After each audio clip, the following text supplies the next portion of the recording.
Mr. President, over the past few days, we've seen a number of headlines with surprising announcements about the impact the Biden administration's new border policies have had. Reuters, for example, ran a story last week titled, "U.S. Arrests of Cuban, Haitian, Nicaraguan, and Venezuelan Migrants Plummet." The Dallas Morning News had a story titled, "Biden Administration Says Illegal Border Crossings Already Falling Under New Policies." And then the Wall Street Journal ran a story over the weekend with the headline, "Migrant Arrests Fell by Roughly Half in January After New Enforcement Measures." Well, by reading those headlines alone, you might assume that the administration had finally done something it's refused to do over the last 2 years, and that is to take action to address the migration crisis, the humanitarian and public safety crisis that's been occurring at our southern border. You might think that they started using authorities they already had under existing law to enforce those laws at the southern border and deter would-be migrants from making the dangerous journey north. Well, if you made those assumptions, you would be wrong. That's not the case at all. As we know, the border's been operating at a state of crisis for at least the last 2 years. Last year alone, U.S. Customs and Border Protection encountered 2.4 million migrants, completely shattering previous records. And last month, we broke the record for monthly encounters. The agency logged more than 250,000, more than 250,000 border crossings in December alone. Here's the ugly little secret that the Biden administration so far has failed to acknowledge. When Vice President Kamala Harris talks about going to Central America, talks about root causes of the migration crisis, Secretary Blinken talks about root causes, assuming that this is a regional matter affecting Mexico and Central America, and it is primarily people who are coming to the United States strictly for economic reasons or to flee violence. But the fact of the matter is, people are coming from all over the world to our doorstep and seeking asylum. A couple of weeks ago, when we had a bipartisan congressional trip to El Paso, an urban area, and then we went to Yuma, Arizona, which is a sleepy little agricultural community right there along the border of Arizona and California. The acting Border Patrol chief told us that they had people from 176 countries speaking 200 languages seeking asylum coming to the Yuma port of entry. You might ask, how in the world is that possible? That doesn't sound like root causes. That sounds like a global network of human smuggling that's exploiting our asylum laws to gain entry into the United States. Well, Senator Mark Kelly, from Arizona, who was with us, said, well, Mexicali, which is a large city, relatively large city in northern Mexico, just across the border from Yuma, has an airport. And presumably people are flying into Mexicali from disparate places around the world because they know that if they show up at this port of entry in Yuma, they're likely to gain entry to the United States by claiming asylum. And they know because of the backlog in asylum cases that their case is not likely to be heard for literally years. And that if they did ultimately appear in front of an immigration judge, that their chances of successfully gaining asylum, according to the legal standard under American law, was about 10%. And so it doesn't surprise anybody that many of them don't show up for their court hearing, but simply hope to evade detection and be able to permanently settle in the United States. This is what the Border Patrol calls no consequences associated with illegal immigration. And what they've told me and anybody else who will listen is that if there are no consequences to coming to the United States and exploiting our asylum system or illegally coming to the United States, then people are going to keep coming. And indeed, that's what we've seen with an absolute lack of deterrence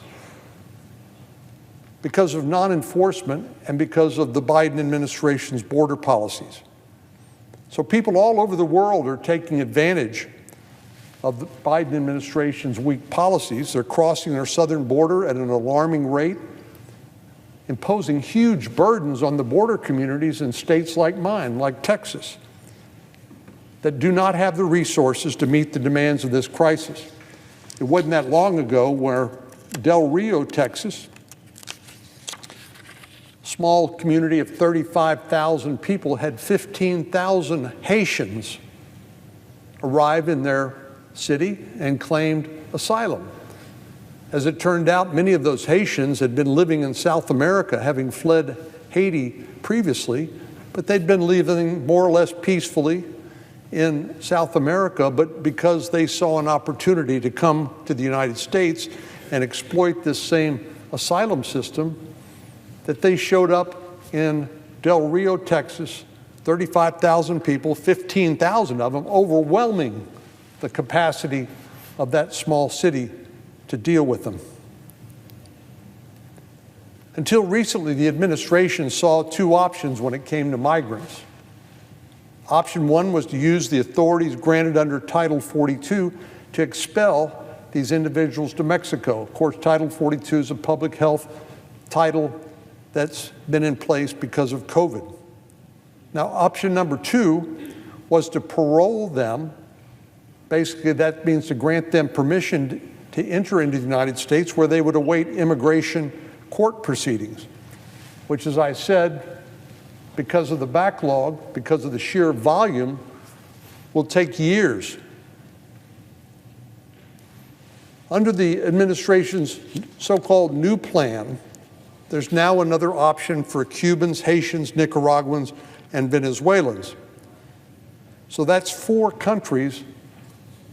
There's a new option for people coming from those 4 countries. It apparently doesn't apply to the other 172 countries that the Yuma Border Patrol chief has said that they have encountered. But under the administration's new plan, there's an option for Cubans, Haitians, Nicaraguans, and Venezuelans that will allow them to remain in the United States legally for 2 years and receive work authorization. What more of a magnet do you need for people to come to the United States than to give them a work permit and to say that you can stay here legally for 2 years while you await your court proceeding? All they have to do is submit information online before crossing the border and wait for the administration to give them the green light. Well, the Border Patrol, in educating me and others about what's happening at the border, they talk about push factors and they talk about pull factors. And the push factors we all understand. That's poverty, violence, people wanting a better life.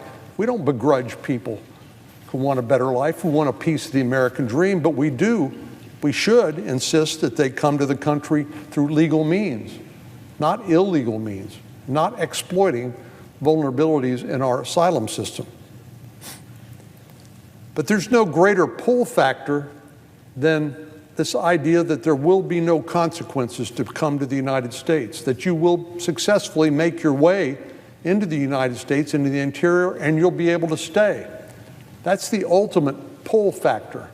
And that's the reason there is zero deterrence under President Biden's open border policies. And apparently he wants to continue that when it comes to people coming from these 4 countries. Well, there's several problems with this plan that I alluded to. First of all, it's not a solution to the open border policies that currently exist. It doesn't discourage migrants from making the long, dangerous journey. It just artificially lowers the numbers. And here's what I mean by that. Before this so-called new policy, if a migrant from one of these 4 countries was apprehended at the border, they would be encountered by the Border Patrol and either removed under Title 42, repatriated, or paroled into the country. Every month, Customs and Border Protection reports the total number of migrants who are released into the United States, giving us an understanding of just how big, what the magnitude of this crisis truly is. Last month, for example, more than 130,000 migrants were paroled into the United States.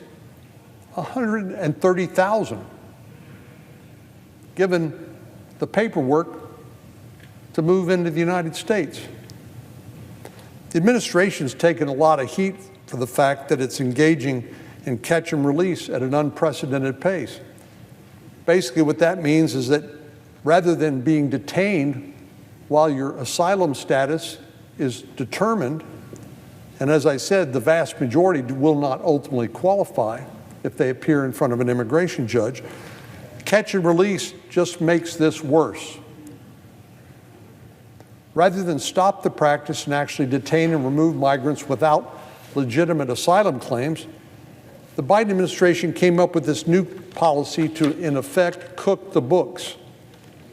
The 30,000 migrants a month who enter the U.S. as part of this new program won't even be included in the monthly statistics that have become a huge political albatross for President Biden. If migrants enter the United States on a legal basis, which is exactly what this program provides, they will never be tallied as part of the migration crisis. They've taken 30,000 people and said, okay, we're going to make your entry into the country legal, so by definition, it's no longer illegal immigration by a wave of the magic wand. In short, this new policy lets the administration roll out the welcome mat for tens of thousands of migrants while making it seem like the numbers have actually gone down, which they have not. Problem number 2 is any progress is all but guaranteed to be temporary. According to the administration, we've seen a 97% drop in the number of illegal crossings for migrants from these 4 countries.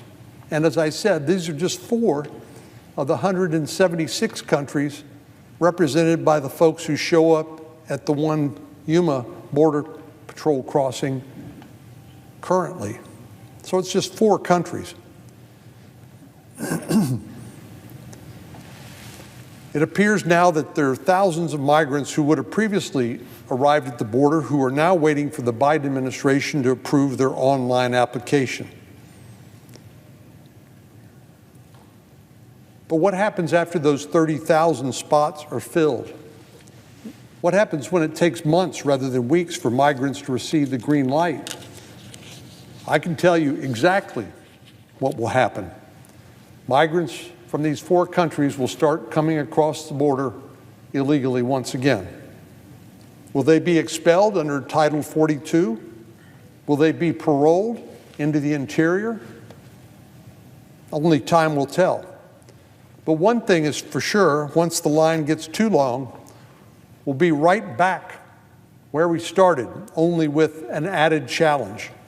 There will be a new population of tens of or even hundreds of thousands of people living and working in the United States on what is supposed to be a temporary basis.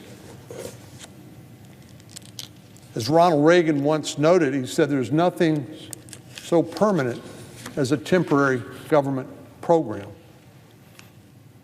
Third, the new program normalizes migrants coming to the United States based on facts that would not qualify them under our current laws for asylum. The administration's description of urgent humanitarian reasons that would qualify a Haitian migrant for the program, for example, points to gang violence, the aftermath of an earthquake, or a cholera breakout that worsen political, economic, or social conditions.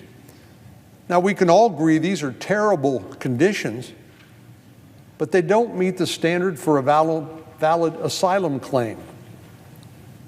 That leads to perhaps the biggest problem of all, that the administration circumvented, did an end run around Congress to implement this policy, which has basically teed up an even bigger headache. President Biden is following the footsteps of President Obama by creating a new category of immigrants without consulting with or getting the agreement of Congress. As we saw with President Obama and the Deferred Action on Childhood Arrivals, his use of executive action 10 years ago has now created more problems for this population of young people who came here as children and who are now adults, because the courts have so far said that President Obama didn't have the authority to do what he purported to do. By the way, you go back and do an internet search and see what President Obama said shortly before he granted this deferred action to childhood arrivals. I think he said perhaps as many as 17 times, I could be off a little bit, that he did not have the authority. He said he did not have the authority to do what he ultimately did. And unfortunately, now the courts are agreeing with him, putting the livelihood and future of these young people in jeopardy. It's been more than a decade since DACA was established, and the fate of these young people are still being litigated in court. It's a terrible circumstance to find themselves in, and this won't be any different. The Biden policies will allow migrants to live and work in the United States for 2 years, and then what? Well, will they leave voluntarily? I doubt it. Will they be apprehended and removed by Immigration and Customs Enforcement? No, I doubt that. Or will this be another group of migrants who will live in the shadows? There's no question our immigration system is broken. I have yet to find a person, a responsible person, who thinks our immigration system is working the way it should. It's big, it's outdated, it's inefficient, and it's not serving our nation's interests well. But if the president wants to undertake immigration reform, as he says he does, this is not the way to go.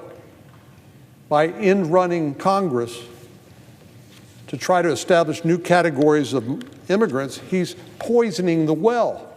He's making it harder for us to do what many of us would like to do, and that is to take on the monumental task of securing the border and creating a legal immigration system that serves our nation's interests and one that we can be proud of. But by poisoning the well, the president's not gaining new allies. He's just ensuring that more people will resist any potential legislation that we might take up soon. So despite what the initial data may suggest and what the spin doctors here in Washington have been selling to the news media, which has gullibly been accepting that as if this is somehow a big deal or a negative trend in terms of illegal immigration, it's not so. The president hadn't solved the problem. He's just swept it under the rug, and he's arguably made it worse. This crisis is complex, but the solution isn't. The administration needs to engage with Congress and enforce our immigration laws that are on the books and those that are being exploited by the international criminal networks that are smuggling people into the United States on a daily basis. We need to work together to address those gaps that are being exploited. If migrants from any country see the U.S. as quickly detaining and removing people who do not have legal basis to remain in our country, the flow of illegal immigration will drop dramatically. That's the only viable path forward and where the administration should focus its time and effort. Mr. President, I yield the floor.